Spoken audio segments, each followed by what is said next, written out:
Yeah. Welcome to the Slow Wine Guide 2021. I'm here with Christopher Lloyd Streeter from Senses Wine, and we're going to talk about the 3 wines that will be featured in the 2021 guide. Welcome, Christopher. Happy to be here and looking forward to tasting the wines. Absolutely. I've got my samples here, courtesy of a barrel sample that came my way. Thank you. Yeah, so we've got 3 wines today. So it's pretty exciting to open and taste through these. We have our 2017 BA Terriot Chardonnay, our 2017 MCM 88 Pinot Noir, and our 2017 Day 1 Pinot Noir, which is an estate vineyard. So I think, you know, I already poured myself the Chardonnay, so I feel like we got to start there, right? Cheers. Yeah. So this one, I love the Terriot Vineyard. Just to give a quick mention of Senses and how we started. So it's myself and 2 buddies. We've been friends since childhood. So we grew up here. This is actually, me out in Occidental right now. You can see the redwood trees behind me. Miles, Max, and myself have been friends. We grew up on the vineyards. We played hide and seek. We collected bugs, built tree forts, you name it. But we never really thought we would be growing grapes one day and making wine.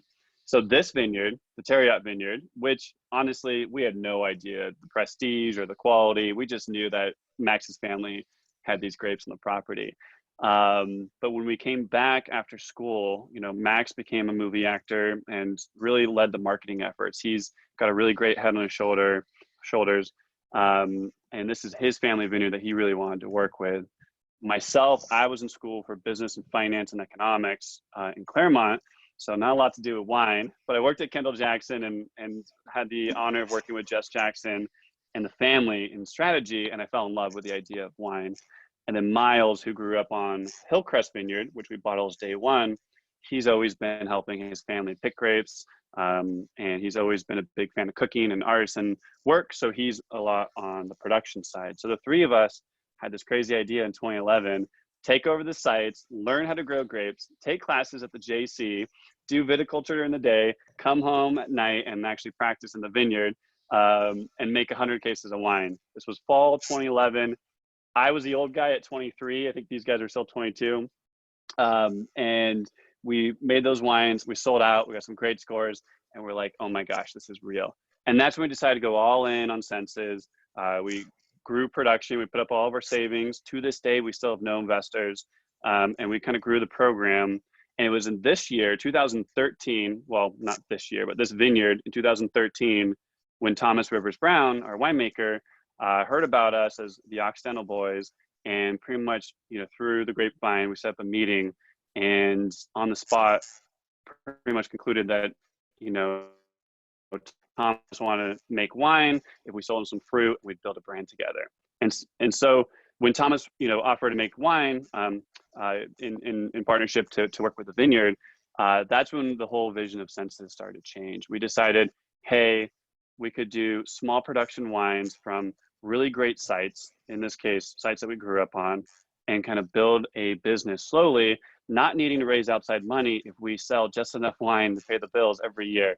So organically, we've kind of, gone from 100 to 1,000 to about 2,000 until now we're just under in that kind of 3,000 to 4,000 cases a year range, adding almost a vineyard or 2 every year. So it's pretty exciting. And we sell 75% straight to a mailing list. There's thousands of people on the wait list, and it's all through social media. So Instagram, Facebook, and then word of mouth from our restaurant and wine shop partners. So we're excited. I'm excited to be here, but this wine, great place to start because it's really where it all began. And in this case, one of our best wines, great minerality, great kind of citrus components. This is, I don't know, I didn't know what white Burgundy was when we started. And when someone told me that this French couple tasted it blind and thought it was Montrachet, I thought it was a nice compliment, but I didn't really know anything, about what that meant. But now I get it. This wine has weight without being heavy. It's one of the closest oceans to the coast, one of the first Chardonnay vineyards planted on the coast. We're less than a couple miles away at a beautiful, just right elevation. And year after year probably makes our best wine. So there's my quick intro to Senses, and now let's try the wine. What do you think? Thank you very much. And just for the record, you took those classes at Santa Rosa JC? Mm-hmm. Just for the record. Santa Rosa Junior College has a great program. Thank Shown you. Farm, we learned during the day, and honestly, to this day, I still kind of reference some of those notes and those memories because Miles and I took those classes, and it was the only way we could have pruned the entire vineyard by ourselves. So the day one we pruned that site, there's us and family and friends. It took a month and a half to convert it from cordon to cane. But by the time we were done, we really appreciated all the hard work that goes into it. Great. And now it's Ulysses Valdez that gets to take care of it, right? Yeah, Ulysses Valdez and Sons, they're pretty much, Ricardo and Ulysses are leading the charge on all of our estates, which is really, really exciting because this team knows what they're doing. We feel, once again, incredibly lucky to work with them. Mm. Tell me a little bit about the oak regime for this Chardonnay, because there's definitely some evidence of beautifully integrated oak, and I need to know more about it. What blows my mind on this Chardonnay and most years is we use French oak on everything, and everything's unfined, unfiltered, and it's all native yeast. So just from a winemaking standpoint, but this wine in particular, the acidity is so high that if you taste a brand new oak barrel that has this wine inside of it, this wine eats through the oak. It literally eats through the oak. You don't really taste the oak. It's there as a compliment. It rounds the wine, but I'm not, I don't get the creaminess and the oakiness and the butteriness. Like, I don't get the fatness. And I think that is exceptional, but it has all to do with the acid. So this wine, it kind of ranges in that 35, maybe 45% new oak, depending on the year. Okay. I can't remember exactly on the 17. Yeah. But you taste a brand new barrel of, say, our Charles Heinz Chardonnay, and you can taste the oak a lot more on that. And those vineyards are, a couple miles apart. So I think that's the key thing with this wine. We love used barrels. Used barrels are the thing for us, but we do use, a higher chunk of new French oak on the terroir because of the racing acidity. And you can just kind of see that even as it lingers on the palate, the finish is very long. This wine is absolutely alive for me. It's just alive. There's no two questions about it. 2017 was a rather cool vintage, and we've heard a lot from producers about 2017. And this is already a cool site in a cooler vintage. So of course the acids are going to be, considerable, which it just is going to extend the life of the wine. Every year, Deborah, every year that happens. And, you can always try to pick your favorite child between the vintages, but the 17 reminds me a lot, 13 was a bigger vintage, 14 was lean, 15 was also, low yielding, so a little bit more intensity. 16 was a little bit, I wouldn't call it fatty because none of them are ever fatty, but it was more Goldilocks. Yeah. 17 has a bit more of that focus again. And then 18 again was, 18s. We'll talk about 18s another day, but those are going to be a great vintage too. Right. Well, those are still working. So when are you actually bottling these beauties? That's a great question. The Chardonnays age for just about 14 months, whereas the Pinots age for about 10 months. So what we found early on was Chardonnay takes a while to go through secondary fermentation. Yeah, and, the conversion. Yeah. Yeah, there's not much you can really do about that, especially, naturally fermented. So a little bit of extra time. Also, we put them in a little bit of punch-in barrels. So those are about twice the size of normal barrels. Almost gives it like a reductive note, which is a really nice touch. So we bottle these in about December, whereas the Pinots are bottled in August or so. Well, tasting super right now, right at this moment in time. Okay. This is a wine I rarely spit out, and it's a wine that you just want to keep drinking it. It's so delicious. It pairs well. It's good with obviously a plethora of foods. I think it's our best. It's definitely our best Chardonnay, and it's hard to say it's not our best wine, but Pinot deserves love too. Right. Well, certainly we can send some love for Chardonnay this way. So let's talk about wine number 2, the MCM 88. And can you shed a little bit of light on what that actually translates to? It's a great question. The MCM 88 is our flagship from Russian River Valley. And the name itself is tribute to us, the 3 founders, and when we were born. So it's got a double meaning. MCM stands for Max, Chris, and Miles. Okay. So those are our three initials. And then 88 is the year that we were born. But the Roman numerals for 1900 are MCM. So when you add 88, you get 1988. Max came up with that. I give him full credit. He is he's really good in that department. But we want to come up with a really special name because we picked up the original Costa Brown block of what was known as Kiefer Ranch. And so this site has phenomenal clones, really special clones, and has been, sought after by collectors for a long time. And when the Duttons, who took over the farming, reached out and offered the opportunity to walk it and pick it up, we were nervous. We're like, we're the Occidental boys. We don't have anything in Russian River Valley. Like, that's a scary place for us. But little do we know that it's in the western side of Green Valley, so it's actually in a cooler part of the Russian River Valley. Yeah, the western side. Yeah. Mm-hmm. And B, that it is such a phenomenal site that has amazing nuance and character that we couldn't say no. But it definitely forced us to grow pretty quickly on the Pinot stretch. Sure. Mm-hmm. Ooh, the nose is great right now. That is, I haven't tasted this wine, and I think the 2017 was a little bit leaner out of all of our productions from the site. And what's fascinating is the nose. The nose has a nice brightness, but it's not too like mushroomy or over the top of that like big Russian River. It's very nice vibrant cherry right now. Mm-hmm. Yeah, very vibrant, fruit forward. Some secondary peeking through, but still, very youthful. This is still in barrel, right? So it's this is a young wine, and this is it's a thing with this one in particular. I would love to see this one.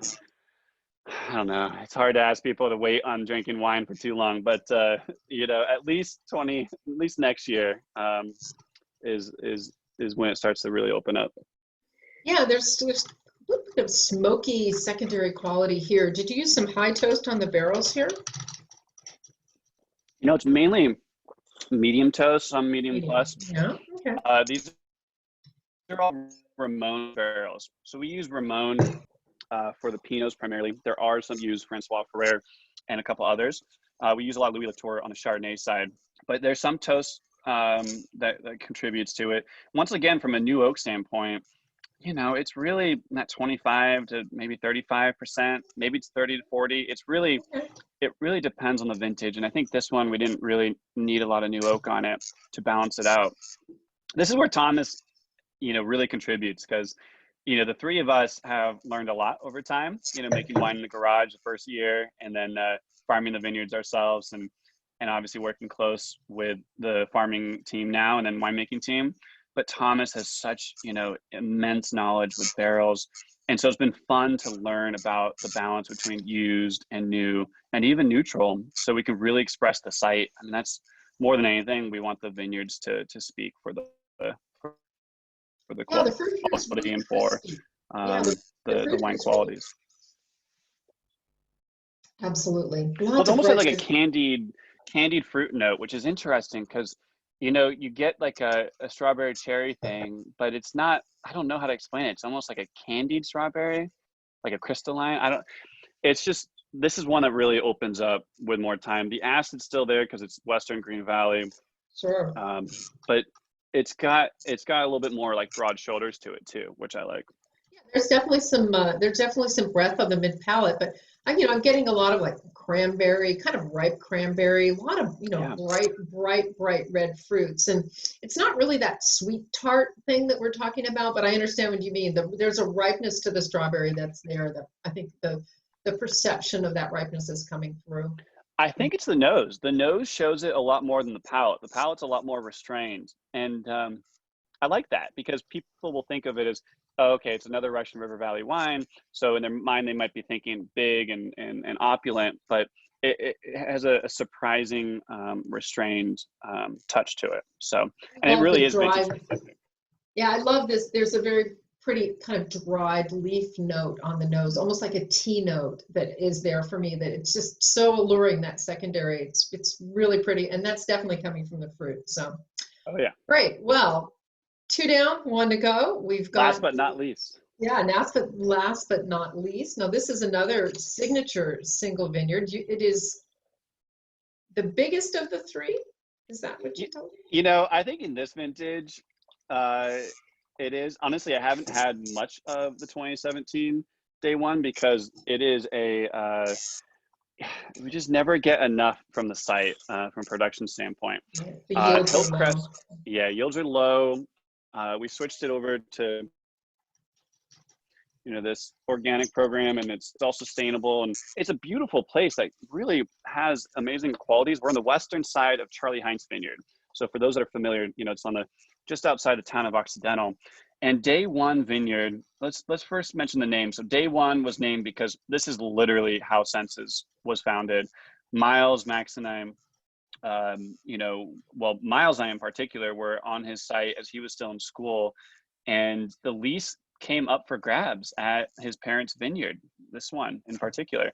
And we're like, oh my gosh, what if we took it over, learned how to farm it was only a couple acres at the time, learned how to farm it, and then let's raise a ton of money and build a winery and plant 100 acres of grapes somewhere else and build a brand. Obviously, we didn't do that path, but we did take over this site. And, we nursed it back to health. It was one of the first sites ever planted in the coast, 1974. It's been since replanted. Right. It was planted, it was Chardonnay and grafted to Pinot. Yeah, it was the original was Gray Riesling, and then it was grafted to Chardonnay, I think about a decade later, and then it was Pinot Noir. Actually, it got so diseased that 10 acres only produced like 1 or 2 tons, so the family had to make a tough call and pull it. But when this was planted in 2005, the couple who farmed it for a few years, they went pretty much broke, or not broke, they just had a lot of challenges in the Great Recession. So they had to walk away from the lease. And that's where Miles and I were like, oh my gosh, like what if we took this over, learn how to grow grapes, make some wine, and started, looking at it seriously. And that's when, we all talked with Max and made Senses happen. But this wine has almost always shown much more that kind of velvety texture, a little bit more ripeness on the nose, like really kind of like yummy fruits, for lack of a better word. But amazing spice and great acidity, because this is even more inland from where the MCM 88 is sourced from. Oh yeah, you can smell it right on the nose. It's positively lush for me on the palate. It's positively lush. So this is going to be bottled next month, August, right? End of August, you bottle this? Great. August for the Pinots, December for the Chards. Wow, that is incredible. I hate choosing favorite wines, but I think the Day One is my favorite. And I mean, I love the Teriyat too. And I'm just so thankful that our estates, the vineyards that we grew up on as kids and that we still work with the families, are our best showing wines. I won't complain about any of the others, but it just gets me really excited and nostalgic, of course. But this wine truly has all those things that you want in like a nice California Pinot Noir. Yeah, absolutely representative of the variety and of the place. So these are 3 best of breed wines coming from sites that there's a real authentic connection, through yourself as vintner and owner, and through the winemaker's eyes, who is clearly, has a very clear understanding of how best to express these sites. So I can't thank you enough for being with us today, Christopher. It's great to see you. My pleasure. And we are absolutely looking forward to featuring these wines in the 2021 guide. All right, have a great one. Appreciate it. Thank you. Bye. Take care.